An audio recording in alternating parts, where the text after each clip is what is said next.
Les saluda Julio Sergio Ramírez.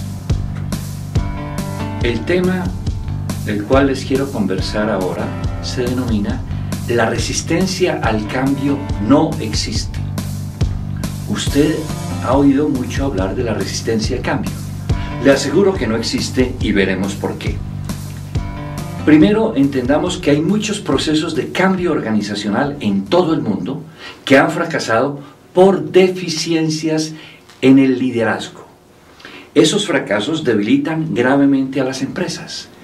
En este siglo, en el siglo XXI, las empresas para sobrevivir están haciendo y van a tener que hacer muchos cambios. ¿Cómo enfrentar el problema del cambio? ¿Cómo enfrentar la llamada resistencia al cambio?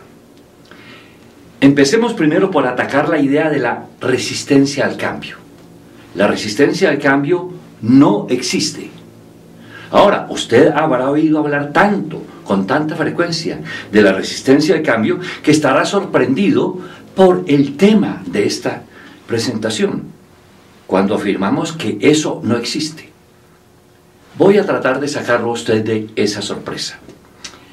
Piense que el gobierno nacional anuncia una rebaja del impuesto al valor agregado, el famoso IVA. Digamos que estuviese en el 16% y lo rebaja al 12%. ¿Se opondría usted? Probablemente no. Sin embargo, es un cambio, y es un cambio importante para mucha gente. ¿Por qué no se opone usted a ese cambio? Obviamente dirá porque es un cambio ventajoso para usted.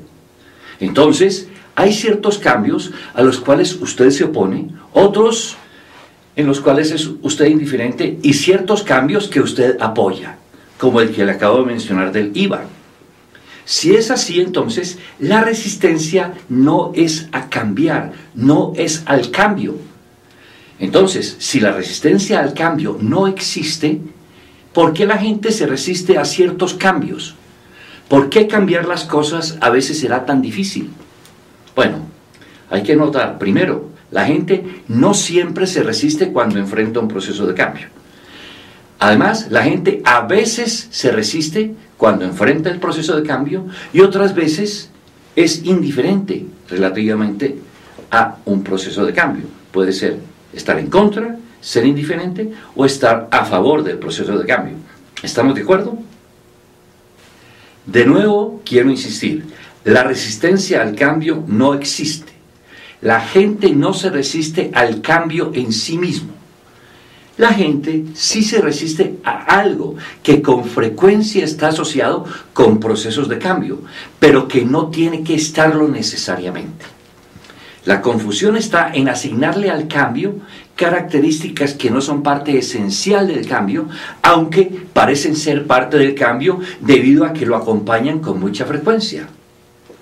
La gente se resiste a salir perdiendo a consecuencia del cambio. Eso sí, pero si es a ganar, la gente apoya el cambio, como en el ejemplo que les acabo de presentar de la rebaja del impuesto al valor agregado. Y ese apoyo al cambio es perfectamente racional.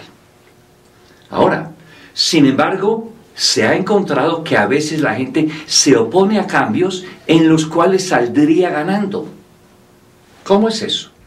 No parece racional.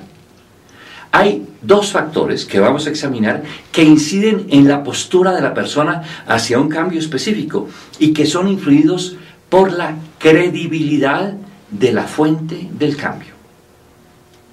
El primer factor son las percepciones de las personas sobre el contenido del cambio, que pueden ser diferentes al contenido del cambio. No es lo mismo el contenido del cambio que lo que la gente piensa que es el contenido del cambio.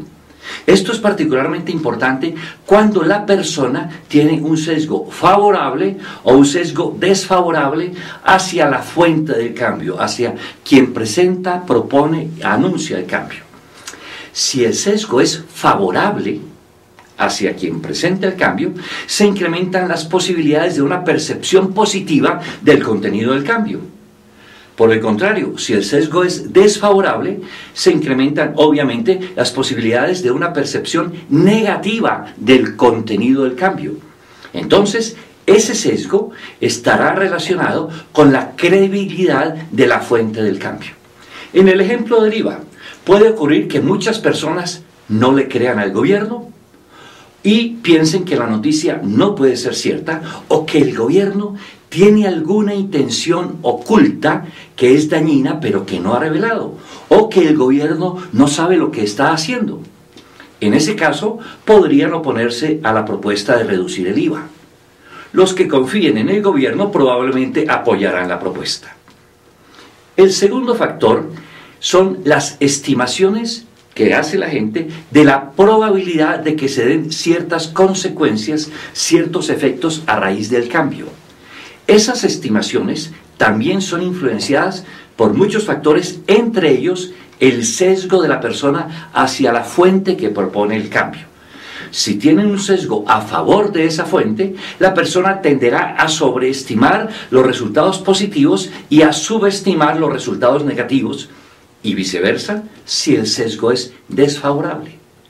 Entonces, estos dos factores, las percepciones sobre el contenido del cambio y las percepciones sobre las consecuencias del cambio, son altamente influidos por la credibilidad de los líderes que dirigen el cambio. Si los líderes cuentan con un alto nivel de credibilidad, tendrán posibilidad de influir de manera positiva en esos dos factores, las percepciones sobre el contenido del cambio y las estimaciones de lograr consecuencias favorables a raíz del cambio propuesto. Si el cambio propuesto va a favorecer a la organización y si los líderes tienen un alto nivel de credibilidad, las posibilidades de que haya resistencia al cambio son bajas. Más bien, es muy probable que haya apoyo significativo. Por otra parte, si los líderes tienen poca credibilidad, es poco probable que tengan apoyo para dirigir el cambio con éxito. ¿Qué tanta credibilidad tiene usted como líder para impulsar el cambio en su empresa? Esa es una medida clave para la gestión del cambio. Por ello, su capacidad para ejercer el liderazgo y dirigir el cambio es proporcional a la credibilidad que tenga entre su gente. Si su credibilidad es baja, su liderazgo será poco o nulo. Si su credibilidad es alta, su liderazgo también lo será.